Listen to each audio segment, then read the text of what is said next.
The sun was red on the world of Red Rock. It always looked like sunset, even at noon. Dust floated in the dry air. Old metal wagons rolled over cracked land, pulled by strong robotic horses. It was a strange planet, part Wild West, part future, but to Joran Wade, it was home. Joran lived on the edge of town, far from noise and trouble. His farm was small. He grew food, repaired machines, and fixed water pumps. People in town called him the Quiet One. He didn't talk much, but he was polite. He wore a long coat and an old hat. His hands were always dirty from work. Nobody knew much about his past. They didn't ask, and Joran didn't tell. He lived with his wife, Mira, and his daughter, Leela. Mira was kind and gentle, with a soft voice and a calm heart.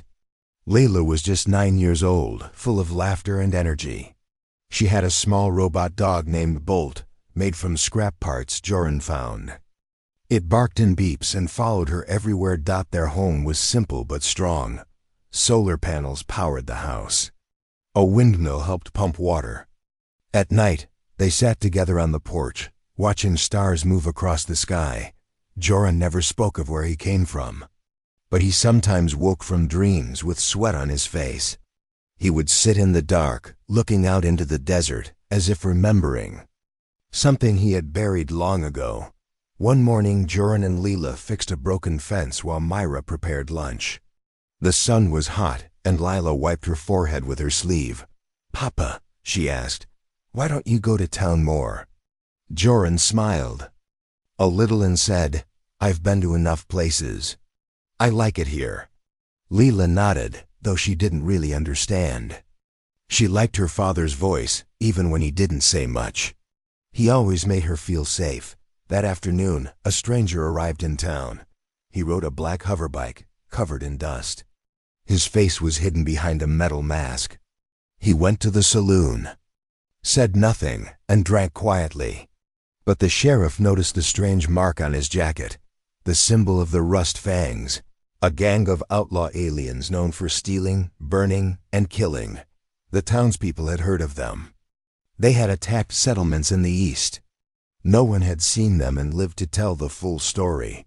Sheriff Dax sent a rider to warn nearby farms, including Joran's, but the rider never made it.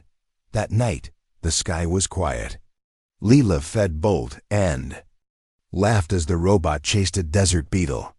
Mira cleaned the kitchen, and Joran sat outside, checking the water tank. He paused. He felt something strange. A silence too deep. Joran stood up slowly. He looked at the stars. One of them moved too fast, too low. It wasn't a star. It was a ship. He ran to the house. "Get inside." "Now," he said sharply. Mira saw the look in his eyes. She didn't ask. She grabbed Leela and pulled her into the cellar. Joran took out a rifle from the wall. It was dusty. He hadn't used it in years. Then the ship landed. It wasn't a normal landing. It came down fast, like a predator striking. The engines roared, kicking up red sand. 5 figures stepped out, tall, armored, and armed. Rust Fangs. Joran took position behind a shed. He fired once. One of the outlaws fell. The others spread out and returned fire. Bright red blasts lit the night. Joran moved like a shadow. Fast, silent, accurate, but there were more than 5. A second group came from behind. Joran turned too late. They hit him with a shock blast. He fell hard, the world spinning. He saw their boots walking past him toward the house. He tried to move, but his arms were weak. He heard Mira scream. He heard Lila cry. Then nothing. When Joran woke, it was morning. Smoke rose from what was once his home. The door was broken. The garden was burning. Bolt lay in pieces near the porch. Joran stood slowly. His body hurt, but his heart hurt more. He walked inside. Myra was gone. Lila was gone. Everything was silent. Only the wind spoke now. He found Leela's toy, the one he made for her, a small wooden bird. Burned at the edges but not broken. He fell to his knees and stared at it. He didn't cry, he didn't scream. He just sat there for a long time. Then, he stood. He walked to the barn. In the back was a small locked door. Behind it, a sealed metal case. He opened it. Inside were weapons, black steel pistols, a graviton blade, a half-face mask, a belt full of energy cells. Tools for a killer, tools from another life. He looked at his reflection in the metal, not the farmer. Not anymore. He strapped on the weapons. The coat changed. The face changed. His eyes turned cold. He walked to the porch and left a note on the door. Gone hunting. Then he walked into the red desert, and the wind followed him. The desert was silent as Joran Wade walked across the sand. The wind carried ash behind him, blowing from what was left of his farm. His boots moved steady, not rushed, not slow, just firm, like a man with one goal. The weapons on his belt felt heavy but right. It had been many years since he wore them. His fingers remembered how to load the black steel pistols without looking. The mask on his face, smooth and sharp, covered one eye. The eye beneath it now burned with focus. The quiet farmer was gone. Now, the deadliest assassin in the galaxy had returned. Joren reached the edge of a broken town called Copper Bend. It was a place forgotten by law. The buildings leaned with age, and the signs were faded. People here lived with fear, or they didn't live long. He stepped into the saloon. The air inside was heavy with smoke. A few tough men looked up when he entered. One of them, a large man with metal arms, stood and smirked. "Well, look at this," the man said. A farmer with a fancy mask. Joran didn't speak.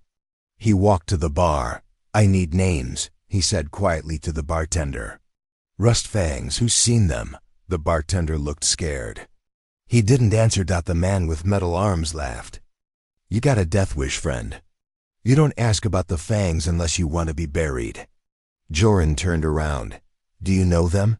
he asked. The man stepped forward. "What if I do?" Joran didn't reply. He moved. So fast, no one saw the pistol leave his holster. A loud crack echoed through the room. The man froze.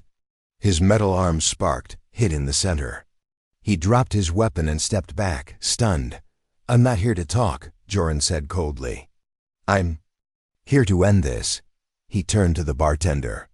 "Talk." The bartender swallowed hard. "They passed through here 2 nights ago. Took supplies. Went west.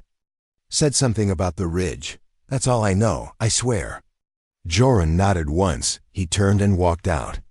No one stopped him. The ridge was a rocky place full of deep canyons and dry riverbeds. The sky above was cloudy now, like the planet itself was holding its breath. Joren moved fast, following tracks and signs. He found crushed grass where ships had landed. He saw bones of animals burned by fire.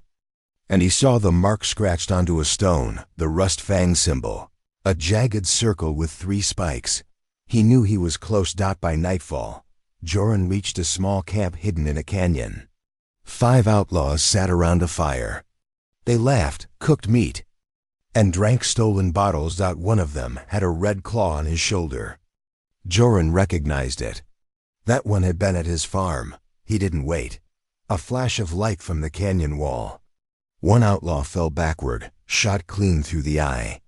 The others stood up, confused. "Who's there?" One shouted. Another dropped, shot through the neck.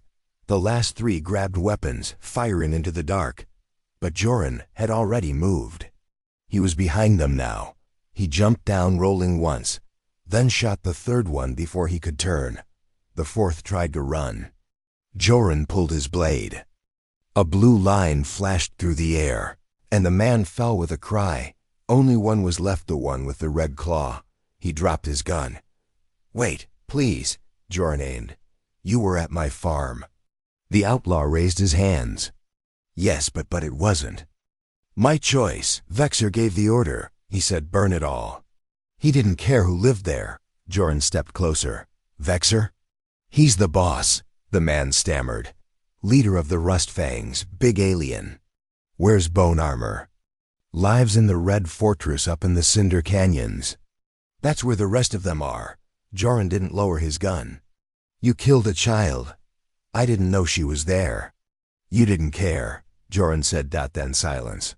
When morning came, the canyon camp was still. The fire had gone out. Smoke rose from the wreckage of stolen goods. No outlaw walked away.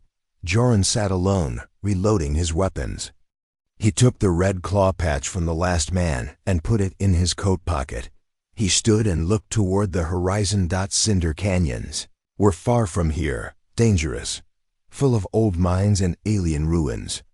But if that was where Vexer was, then that's where he would go. On the way back to Copper Bend, Joran passed a small settlement, houses made of stone and rusted steel. People were quiet, their eyes empty. He stopped when he saw a boy trying to carry a water drum alone.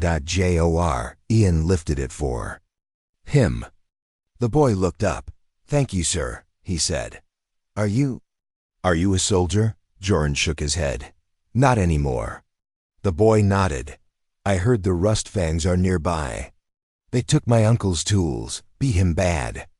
Joran looked at the house. The window was broken. A woman sat inside, holding her arm. Joran handed the boy a small glowing chip. This will power your pump for a week. Then he turned and walked away. That night, in the Copper Bend saloon, the sheriff came looking for the man in the mask. He found only an old poster on the wall, faded, from years ago. It showed a younger Joran, clean-shaven, wearing full armor, holding 2 pistols. Wanted, Joran Wade, Earth's Black Division, deadliest assassin. Do not approach. Sheriff Dax stared at it, then at the empty chair. He whispered to himself, God help the Rustfangs. The journey to the Cinder Canyons was long and dangerous. The path twisted through broken lands, old war sites, and forgotten ruins. Most travelers avoided it. But Joran Wade was not like most men. His steps were quiet, but his presence was heavy. As he walked, the weight of what had happened pressed on his back like a ghost. The wind blew dust into his coat, and the sun painted shadows across the rocks. He didn't care. He was focused on one thing, finding VSR. At the edge of the canyon, he stopped to rest by a dry stream. He sat under a metal tree left over from the terraformers who once tried to change this world. The tree hummed faintly, still drawing weak energy from the sun. Ian took out a small box from his coat. Inside was a picture of Myra and Lila. They were smiling in front of the farm. Lila had Bolt the robot dog in her arms. The image was a still hologram, faded at the edges. He stared at it. I should have been there, he whispered. Then he closed the box and stood up. The assassin inside him had returned. But now he was something more, not just a weapon. A father. With fire in his soul. As night fell, Joran found an old outpost built into the rocks. It had once been a trade station, long before the outlaws came. Now it was full of thieves and bounty hunters. He stepped inside without fear. Inside, the lights flickered. Dirty faces turned to look at him. One man, sitting near a broken heater, leaned back and gave a crooked smile. You lost, stranger? Joran said nothing. He walked up to the counter and dropped a metal fang on the table, the kind Rustfangs wore on their belts. I'm looking for their leader. I need a name, a path. I pay in silence or in fire. Your choice. The room grew quiet. One woman at the back stood slowly. Her skin was pale blue, and her eyes sharp like a hawk's. She wore light armor and had 2 laser daggers at her side. You're not from here, she said. No, Joran answered. Name's Ira Velk, she said. I was with the Fangs once. Got out before they got worse. Vexer doesn't let people leave anymore. I need to find him. Ira studied him. Why? They killed my family. She nodded slowly. Then we have the same goal. My brother.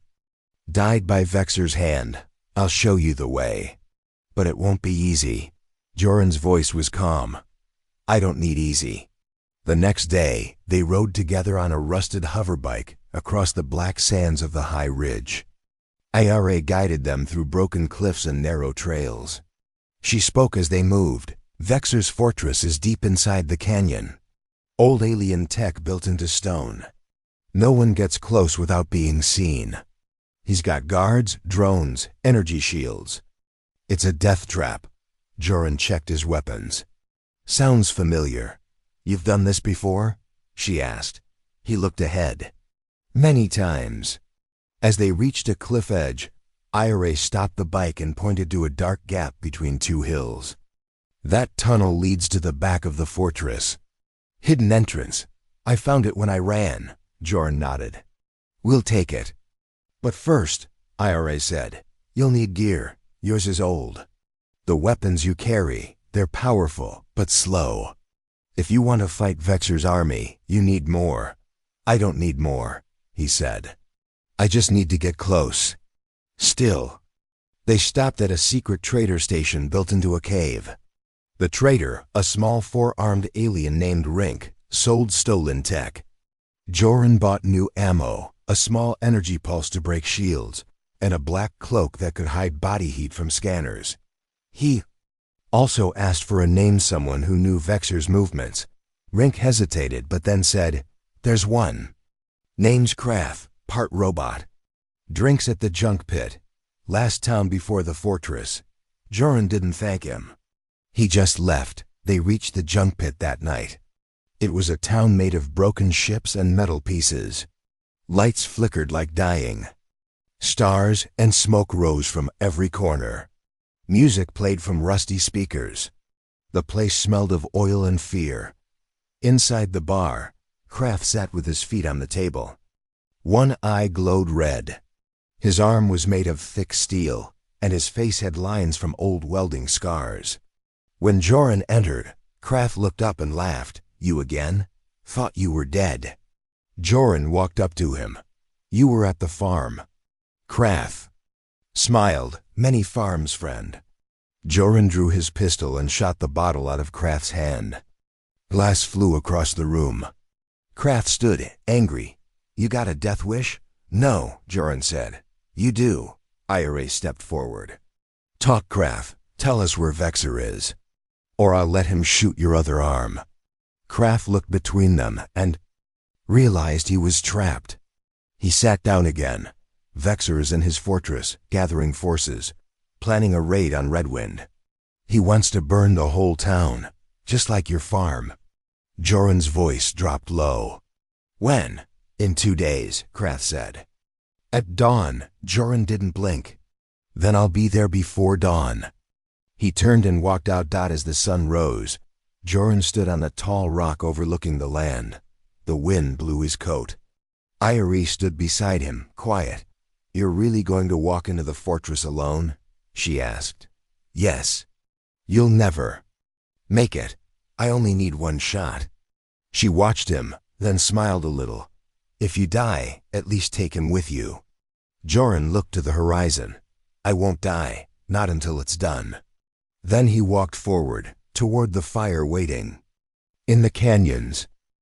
The wind howled through the cinder canyons as Joran Wade stepped deeper into enemy land. The red rocks stood high around him like giant walls. Shadows moved along the cliffs, but Joran didn't stop. He had one goal: reach Vexer and end the Rust Fangs. Beside him, Ira Velk walked with silent steps. She had seen war before, but not like this. She watched Joran closely. Every move he made was sharp, smooth, and without waste. He didn't act like a farmer. He moved like a ghost trained to kill. How many have you hunted before?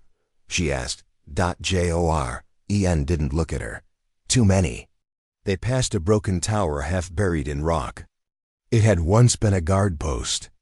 Now it was just metal bones sticking. From the sand. Suddenly, Joran stopped. His eyes scanned the ridge above. Drones, he said. Ira followed his gaze. Small black machines flew in circles high above. Searching. They don't patrol this far usually, she said. They're looking for something, Joran replied, or someone. He pulled out a round device from his coat and placed it on the ground. A light blinked blue. Then, slowly, a fog spread out, covering their heat signatures. Move fast, he whispered. We stay out of sight. They ducked into a narrow pass between rocks. Just as they disappeared, a drone flew overhead and paused. It scanned the canyon, but it found nothing. They reached a small mining camp by midday. It was quiet, too quiet. The buildings were damaged, and scorch marks covered the walls. A water tank had been shot open, leaking into the dust. Joran entered the camp slowly, guns ready. IRA followed behind. They found signs of struggle, bloodstains, broken crates, shattered helmets. Then they found the people, villagers, miners, all gone. Only the signs of death remained. IRA looked down at a necklace lying in the dirt. They didn't even try to bury them. Joran's jaw tightened. He picked up the necklace and placed it gently on a broken chair. They think no one will come for them, he said. They're wrong. As they turned to leave, they heard movement. A child no more than 7 stepped out from behind a crate. Dirt covered his face. He held a stick like it was a weapon. Joran knelt down. It's okay. We're not with them. The boy didn't speak. His hands shook. IRA gave him water. He drank quickly. What's your name? Joran asked. Tom, the boy whispered. They came at night, the ones with metal masks. Took my brother. I hid. Joran placed a hand on the boy's shoulder. You did good. He looked at IRA. There are more prisoners. Then we need to move, she said. Joran stood up. We'll come back for him. But the boy grabbed his coat. You'll stop them, right? Joran looked into the boy's eyes. Yes. They left the camp and followed hoverbike tracks heading northwest. The path led to a steep hill, and on top, they saw smoke rising from a town-stone glen. By the time they reached the outskirts, they saw it was under attack. Rustfangs stormed the streets, setting fire to buildings and dragging people into transports. Blaster fire lit the air. Civilians screamed as they ran for cover. Joran didn't wait. He jumped down from the hill, rolled into a crouch, and began moving through the chaos. His pistols flashed 2, 3, 4 shots. Every bullet found its mark. IRA joined him, her laser daggers slicing through 2 outlaws near a burning cart. Who is this guy? One Fang shouted before Joran dropped him with a clean shot. The outlaws tried to regroup, but Joran moved like a shadow. He climbed onto a roof, threw down a smoke bomb, and leapt through the haze like a storm. One by one, the Rustfangs fell. The townspeople watched in shock. An older man, the blacksmith, stepped forward. Who are you? Joran said only, farmer. The blacksmith pointed to a group of children in a locked transport cage. They were taking them to the canyon fort. Said something about pleasing Vexer. Joran opened the cage.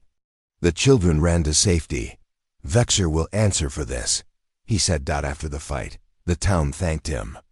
But Joran refused rest. I'm not finished, he said. A young girl handed him a small wooden pin in the shape of a star. To keep you safe, she said. He took it gently and nodded. Then he looked at IRA. We go tonight. That night, they camped near a dry lake. The stars above were cold and bright. IRA sat by the fire, cleaning her blade. You could have walked away, she said. Started a new life somewhere. Joran didn't answer at first. He looked at the flames. They killed my family because they thought I was no one, just a man in the dirt. I want them to know they were wrong. IRA nodded.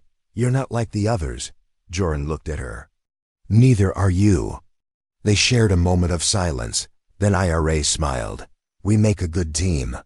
The next morning, they spotted a patrol near the edge of the canyon, the final stretch before the fortress. 4 bikes, 6 outlaws.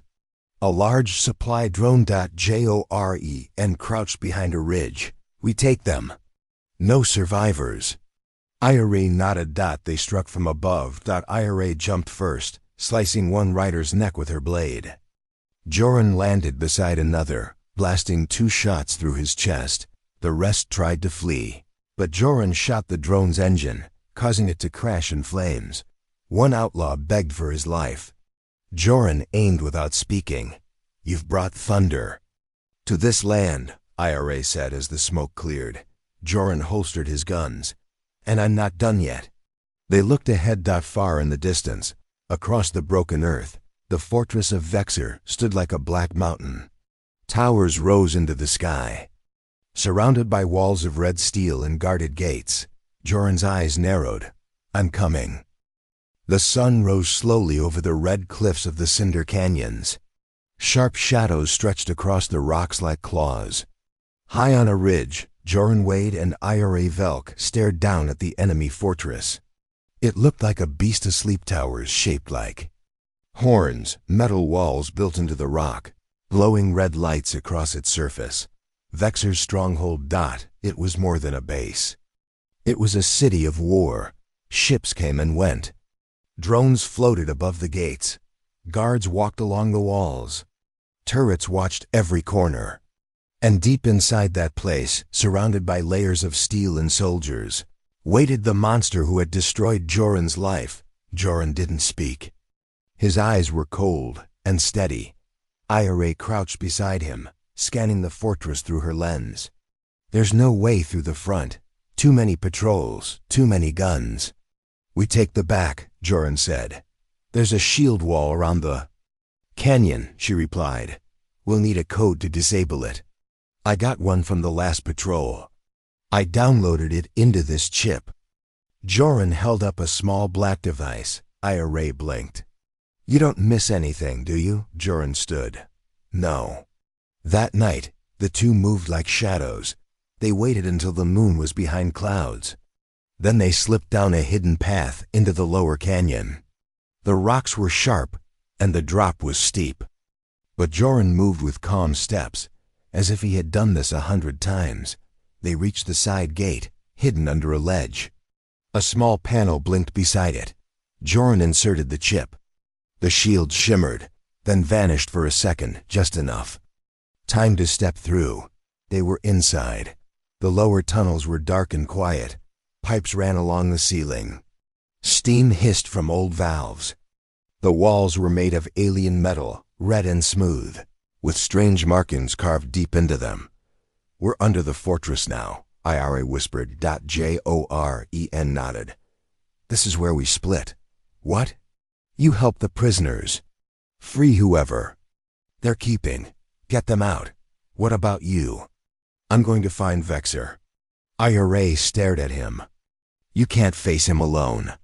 I won't get a second chance, he said. He won't expect someone to walk straight into his throne room. She hesitated. Then she handed him a small flash grenade. For backup, he took it. Thank you. Then they went separate ways, Joran deeper into the heart of the beast. IRA toward the prison cells. Joren moved through the halls like a ghost. He disabled cameras, avoided patrols, and slipped through locked doors. He climbed through vents, crossed empty labs, and passed by storage rooms filled with weapons and gear. Everything here was built for war, but he wasn't afraid. At last, he reached a large chamber with red glass windows and glowing floors. A guard stood outside, tall, armored, with a plasma spear. Joran moved fast. Before the guard could speak, Joran shot the spear from his hand. The man raised a shield, but Joran kicked his leg out and hit him with the side of his blade. The guard dropped, silent. Joran stepped into the room. Inside was a wide hall with a throne of bone and iron. Lights flickered above. Giant flags of the rust fangs hung from the walls. And sitting on the throne was Vexer. He was even larger than Joran remembered. Over 7 feet tall, with 4 arms and thick gray skin. His armor was made of the bones of his enemies. His eyes glowed red. A strange crown sat on his head, half metal, half bone. Vexer looked at Joran and smiled. So, the farmer walks into the lion's den. I'm not a farmer anymore. No, Vexer said. You're death. He stood, cracking his neck. I remember you now, Earth Assassin. Black Division. Joran weighed. I thought you died. You thought wrong. I did not know the girl was yours, Vexer said. But it changes nothing. She screamed when she died. Just like all the others. Joran's eyes burned. Then he moved. The fight began in silence. No words, no warnings. Joran dodged the first strike. Vexer swung his hammer, cracking the floor. Joran rolled under the second blow and fired twice. One shot hit the shoulder. The other missed. Vexer charged, but Joran threw the flash grenade. The room exploded in white light. Vexer roared in anger. Jore, and leapt to the side and slashed with his blade, cutting Vexer's side. Sparks flew. Vexer grabbed a chain from the wall and swung it hard, hitting Joran across the ribs. Joren crashed into a pillar, blood in his mouth, pain in his chest. But he stood again. He ran forward, slid under the chain, and stabbed his blade into Vexer's leg. Vexer screamed. You can't stop the rust fangs. He shouted. You're not special, Joran said. You're just loud. He pulled out his last shot and aimed for the head, but Vexer grabbed him and slammed him into the floor. Joran's mask cracked. His vision blurred. Then a voice echoed. Boom. The wall behind Vexer exploded. Irie stepped through the smoke with 3 freed prisoners, holding stolen guns. Hope you don't mind the help, she shouted. Vexer turned, but it was too late. Joren rose, aimed and fired. One clean shot. Straight through the heart. Vexer gasped. Then fell. The throne room shook. After the battle, the fortress alarms went off. But most of the guards had already run. With their leader dead, the rust fangs were breaking apart. Joran and Ir helped the prisoners escape through the side tunnels. Fires burned across the upper levels. Ships launched into the sky, leaving in panic. By the time they reached the outside, the fortress was falling apart. The war was over.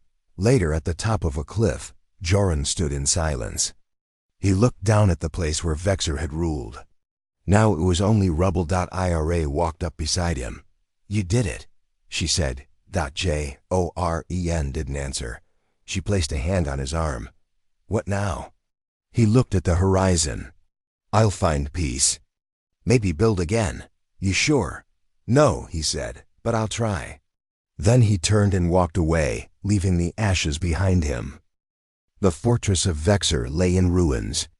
Smoke rose into the sky like black fingers reaching for the stars. What was once a symbol of fear was now broken steel and cracked bone. But the fight was not over. Even with their leader gone, many rust fangs still roamed the land. Some fled, others regrouped. And the most dangerous of them, commanders and loyal captains, prepared to strike back. They wanted revenge. They wanted to make the one who destroyed their leader pay. But Joran Wade was not afraid. He was already hunting them. 3 days had passed since the fall of the fortress. Joran stood in a small town called Dustreach. The people there had heard of what he did. Some feared him. Others called him a hero. But Joran didn't care for praise. He only asked one thing. Where are the rust fangs hiding? A merchant pointed to a canyon beyond the ridge. Their second base. Vexer never stayed there, but his top men used it. I think they're gathering forces. Joran nodded. That's all I need. He left before the sun reached the top of the sky. He moved across the land like a ghost. His black coat flapped in the wind, and his boots kicked dust with every step. His weapons were clean, sharp, and ready. Each one held memories. Each one had a purpose. Joren didn't bring an army. He was the army. The second rust fang base was hidden between tall cliffs. It was surrounded by scrap walls and energy barriers. Towers watched from above. Inside were dozens of outlaws armed, alert, ready, but they had no idea who was coming. That night, one of the guards stood near the front gate, yawning. He thought it would be a quiet shift. Then, a sharp sound, a snap, like a branch breaking. He turned. Nothing. He turned back. Joren was already behind him. The guard fell without a word. Joren climbed the wall, using a metal hook and rope. He reached the top silently, avoiding the searchlights. 2 guards walked by, chatting. Before they finished their sentence, they were down. Joren dropped into the base like a shadow.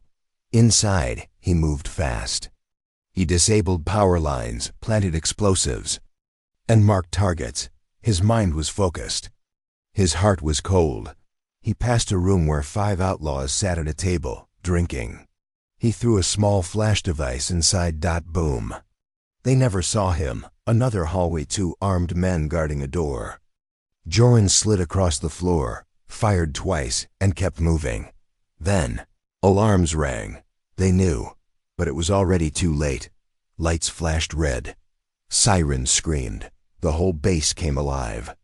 Outlaws shouted, grabbed weapons, and ran in all directions. They fired wildly, unsure where the enemy was, but Joren didn't hide. He came straight at them. 1 hallway, 6 enemies. He shot 4 before they raised their weapons. The last 2 tried to run. He stopped them with clean, fast strikes of his blade. From the control room, Captain Grell, a tall cyber-masked commander, watched the screens in shock. Who is this man? He yelled. He came alone, one of his officers said. Liar! Grell shouted. No one does this alone. Then the lights went out. Only emergency lamps stayed on. Joren had cut the power. Grell sent his best fighters to stop the intruder, heavy armored. Soldiers with shotguns. Trained killers. They found nothing. Until it was too late. Joren dropped from a vent above. Hit the first one with an energy blast, spun, and shot 2 more. Sparks flew as metal hit stone. Another tried to strike with a heavy hammer, but Joren ducked, grabbed his arm, and broke it clean. He moved like a storm, quiet, but full of power. His eyes were sharp. His hands never missed. In the weapon room, a group of outlaws tried to escape. Joren locked the doors and used the smoke launcher. What followed was fast, silent, and brutal. When the smoke cleared, only Joren stood. Now, only 1 room remained. The command center. Joren kicked the door open. Captain Grell turned with wide eyes. He held 2 laser axes. His voice shook with anger. You ruined everything. I'm not finished yet, Joren said. Grell charged. Joren rolled aside. Fired once. Grell blocked it with his axe. The 2 clashed, metal against metal. Sparks flew. Grell struck hard, but Joren moved faster. He ducked, twisted, and landed a shot on Grell's side. The captain screamed and swung wildly. Joren dodged, then used his blade to slash across Grell's chest. Grell fell to his knees. Joren stood over him. You destroyed our work, Grell growled. We were building a new world. You burned mine, Joren said coldly. Then it was done. Outside, the base was burning. Explosions rocked the walls. Joren walked out through the smoke. He didn't run. He didn't hide. He walked slowly, like a man with no fear left inside. The rust fangs were broken. Their leaders were gone. Their bases were gone. Their fire was gone. Later that night, Joren returned to Dustreach. The people stood in silence as he passed. Children looked at him with wide eyes. One old man took off his hat in respect. Joren walked to the well, filled his flask with water, and sat on the edge. Ira Velk arrived on a small hoverbike. You did it, she said. Joren looked at the stars. Almost. There's still a few small groups left, Ira told him. But they're scared, running. Let them run. What will you do now? Joren didn't speak for a long time. Then he said, I'll go home. Ira tilted her head. Home? He nodded. Back to where it started, she smiled. "You're not done fighting, are you?" "No," Joran said. "But not every fight is with a gun." He stood up, looking stronger than ever. The wind blew through the town, and the people knew. The assassin who had once been a farmer was not just a man. He was a legend. The desert sun was rising slowly over Red Rock. The sky was soft pink and orange, a calm after many storms. Joran Wade walked quietly through the familiar red sands toward his farm's old location. The ground was still scarred from the fire, but life was beginning to return. Joran carried nothing but a small pack and the memories that weighed on his heart.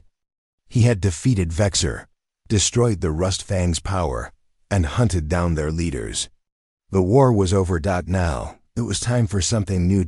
As he neared the place where his house once stood, Joran stopped. The wind carried the faint smell of smoke and earth. He knelt and touched the ground. Small green shoots pushed through the cracked soil. Life was stubborn. It never gave up. A soft sound caught his attention. "Papa." Leela's voice. Joran's eyes widened. He looked up. From behind a cluster of rocks, a small figure ran toward him. It was Leela. She was safe. Joran stood quickly, arms open wide. "Lila," he said, voice shaking with hope. She ran into his arms. Her face was dirty, but her eyes sparkled like stars. Bolt, the small robot dog, beeped happily at her side. It had been repaired by kind neighbors who found them after the attack. "How did you get here?" Joran asked, holding her tight. "I escaped with some friends," Lila said. "We hid in the caves until it was safe. Mira and I never stopped hoping." Joran looked around, then smiled for the first time in a long while. "You're home," he said softly. The neighbors from nearby farms and towns came forward. They had helped Mira and Lila survive. They told stories of bravery, kindness, and hope during the darkest times. Joran listened, grateful but quiet. He knew his fight was done. Over the next weeks, Joran worked with the people to rebuild. The land was harsh, but they made it grow again. Machines hummed as water flowed from new pumps. Fields were planted with fresh seeds. Joran taught others how to protect themselves, sharing skills from his past. But he also learned from them the strength of community, trust, and simple kindness. One evening, as the sun set behind the red rocks, Ira Velk returned. She smiled and said, "You've built something here." Joran looked at the new homes and green fields. "Yes," he said. "Maybe this time I won't run." Ira nodded. "You deserve peace." As night fell, the stars shone brightly in the clear sky. Joran stood on the porch of a new house, a small but strong home built by many hands. He held Leela's hand. Bolt barked softly beside them. The past was behind them. The future was theirs. Joran looked up at the stars and whispered, "I am no longer just an assassin. I am a father, a friend, a guardian." And in the silence of Red Rock, a new dawn was born.